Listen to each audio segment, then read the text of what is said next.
The New St. Joseph Baltimore Catechism for Middle and Upper Grades of Grammar School, Part 3, The Sacraments and Prayer, Lessons 23 through 38 and Appendix 1 and 2. Links to the Adult Level Catechism, talks, lectures, and homilies by Father Rippinger, and detailed and clear explanations of Catholic belief, morals, and means of grace by Father Sprago.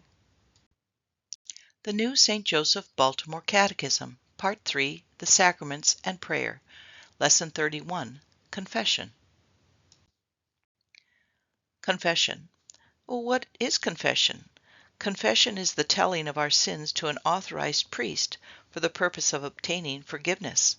Well, why must we confess our sins?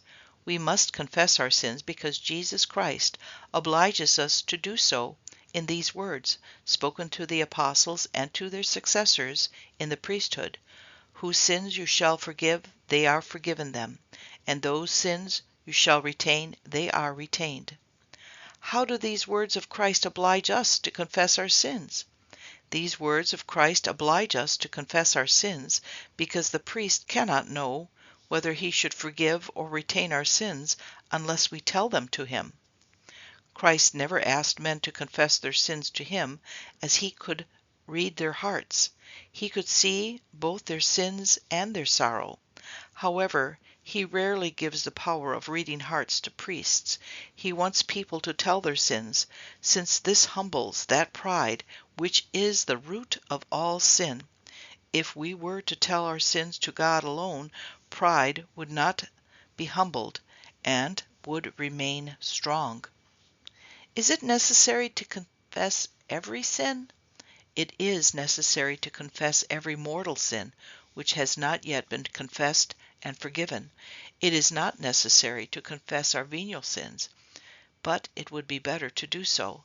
Anyone who deliberately omits a venial sin in confession does not make a bad confession, but loses much grace, as the sacrament would help him overcome this sin, because there is danger that he might convince himself that a sin is only venial when it really is mortal. In doubt, it is always safer to tell even venial sins. What are the chief qualities of a good confession? The chief qualities of a good confession are three. It must be humble, sincere, and entire. No excuses, humble. It was my fault. No falsehoods, sincere. I am telling the truth. No omissions, entire. I am not leaving anything out. Well, when is our confession humble? Our confession is humble when we accuse ourselves of our sins with a conviction of guilt for having offended God. Well, when is our confession sincere? Our confession is sincere when we tell our sins honestly and frankly. When is our confession entire? Our confession is entire when we confess at least all our mortal sins, telling their kind, the number of times that we have committed each sin, and any circumstances changing the severity of their nature. Well, what are we to do if, without our fault, we forget to confess a mortal sin? If, without our fault, we forget to confess a mortal sin, we may receive Holy Communion because we have made a good confession, and the sin is forgiven, but we must tell the sin in confession if it comes again to our mind. What happens if we knowingly conceal a mortal sin in confession? If we knowingly conceal a mortal sin in confession, the sins we confess are not forgiven. Moreover, we commit a mortal sin of sacrilege. What must a person do who has knowingly concealed a mortal sin in confession? A person who has knowingly concealed a mortal sin in confession must confess that he has made a bad confession, tell the sin that he concealed, mention the sacraments that he received since that time, and confess all the mortal sins that he has committed since his last good confession. Here is a story of a bad confession. John has 4 mortal sins. He goes to confession. He tells 3, but is ashamed of the other. he comes out with 5 and has received no grace. And no matter how often John goes to confession after this, no sin will ever be forgiven until he tells the one that he deliberately left out. As often as he goes to confession without telling the sin, all his confessions will be bad, and if he goes to communion, this will be a sacrilege too. Why should a sense of shame and fear of telling our sins to a priest never lead us to conceal a mortal sin in confession? A sense of shame and fear of telling our sins to a priest should never lead us to conceal a mortal sin in confession, because this is a grave sacrilege, and also because the priest, who represents Christ himself, is bound by the seal of the sacrament of penance never to reveal anything that has been confessed to him. A priest must always keep his lips locked about what he hears in confession. One priest even died a martyr's death because he refused to reveal what he had heard in confession, and his name was St. John Nepomucene. A priest's lips are locked. Why does the priest give us penance after confession? The priest gives us penance after confession that we may make some atonement to God for our sins, receive help to avoid them in the future, and make some satisfaction for the temporal punishment due to them. Well, what kinds of punishment are due to sin? 2 kinds of punishment are due to sin: the eternal punishment of hell, due to unforgiven mortal sins, and temporal punishment, lasting only for a time, due to venial sins, and also to mortal sins after they have been forgiven. Eternal punishment is God's angry punishment, which balances the scales of justice, upset by sin. This punishment is reserved for those in hell, since they refuse to let God correct them on earth. Temporal punishment is God's loving corrective punishment, like medicine a mother gives to her child. This punishment is given either on earth or in purgatory. Does the sacrament of penance worthily received always take away all punishment? The sacrament of penance worthily received always takes away all eternal punishment, but it does not always take away all temporal punishment. Why does God require temporal punishment for sin? God requires temporal punishment for sin to satisfy his justice, to teach us the great evil of sin, and to warn us not to sin again. The wound caused by sin in the will is healed by the medicine of the sacrament of penance, but there are also wounds in the other powers of the soul. These are healed by further medicine of temporal punishment. Temporal punishment repairs all the damage done to the soul by sin. Well, where do we pay the debt of our temporal punishment? We pay the debt of our temporal punishment either in this life or in purgatory.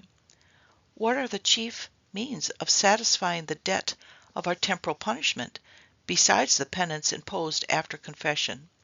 Besides the penance imposed after confession, the chief means of satisfying the debt of our temporal punishment are prayer, attending Mass, fasting, almsgiving, the works of mercy, and patient endurance of sufferings and indulgences. The secret of healing the effects of sin quickly is love of the cross. Our Lord tells us to take up our cross daily. But what is our cross? Our cross is everything that happens to us during the day that we do not like. When these things happen to us, it is a sign of God's love. He is sending crosses to heal the wounds of our soul. Crosses heal us quickly if we accept them and even love them, the way our Lord did. We must pray for help to recognize and to love the crosses that God sends to us each and every day. Discussion questions. How do we know that we have to tell our sins to get them forgiven? Why isn't it enough just to tell God we are sorry? Why is it a bad practice to omit venial sins in confession? Why is it good to try always to tell our venial sins? Why is it so bad to leave out a mortal sin on purpose? What is eternal punishment? Why is temporal punishment needed after the sins are forgiven? What are some means of avoiding purgatory? How can we quickly heal the effects of sin? Give one reason why God sends us crosses. Choose the best answer. The answers are on the next slide. See how you do. Number 1. Christ wants us to admit our sins to a priest to destroy our A. Punishment, B. Humility, C. Pride, D. Remorse. Number 2. It is a bad confession if we leave out A. One venial sin, B. All venial sins, C. One mortal sin, D. Sins we forgot. Number 3. The debt of temporal punishment is paid in this life or in A. Hell, B. Heaven, C. Purgatory, D. Limbo. Number 4. Temporal punishment is a sign of God's A. Anger, B. Power, C. Love, D. Hatred. Number 5. To heal all the effects of sin, God must send us A. Medicine, B. Crosses, C. Temptations, D. Occasions of sin. How did you do? Choose the best answer. The answers, how did you do? Number 1. God wants us to admit our sins to a priest to destroy our pride. Number 2. It is a bad confession if we leave out one mortal sin. Number 3. The debt of temporal punishment is paid in this life or in purgatory. Number 4. Temporal punishment is a sign of God's love. Number 5. To heal all the effects of sin, God must send us crosses. How did you do? Fill in the blank. The answers are on the next slide. I will pause at the blanks. See how you do. Number 1. In confession, the priest represents. Number 2. The purpose of confession is to obtain. Number 3. When we admit that we have done wrong through our own fault, our confession is. Number 4. When we do not leave out any sins, our confession is. Number 5. When we tell the truth about our sins, our confession is. Number 6. Deliberately leaving out a mortal sin in confession is a sin of. Number 7. Two kinds of punishment are. And. Number 8. The secret of healing the effects of sin quickly is. Number 9. If we refuse the crosses God sends us, we may escape hell, but we cannot escape. Number 10. The priest's obligation to keep silent about what he hears in confession we call the sacrament of penance. How did you do? Fill in the blank. The answers. How did you do? Number 1. In confession, the priest represents Jesus Christ. Number 2. The purpose of confession is to obtain forgiveness. Number 3. When we admit that we have done wrong through our own fault, our confession is humble. Number 4. When we do not leave out any sin, our confession is entire. Number 5. When we tell the truth about our sins, our confession is sincere. Number 6. Deliberately leaving out a mortal sin in confession is a sin of sacrilege. Number 7. Two kinds of punishment are temporal and eternal. Number 8. The secret of healing the effects of sin quickly is love of the cross. Number 9. If we refuse the crosses God sends us, we may escape hell, but we cannot escape purgatory. Number 10. The priest's obligation to keep silent about what he hears in confession we call the seal of the sacrament of penance. How did you do? Read from the Bible. Pause to take down the book, chapter, and verse for deeper insight into the meaning of this lesson on confession.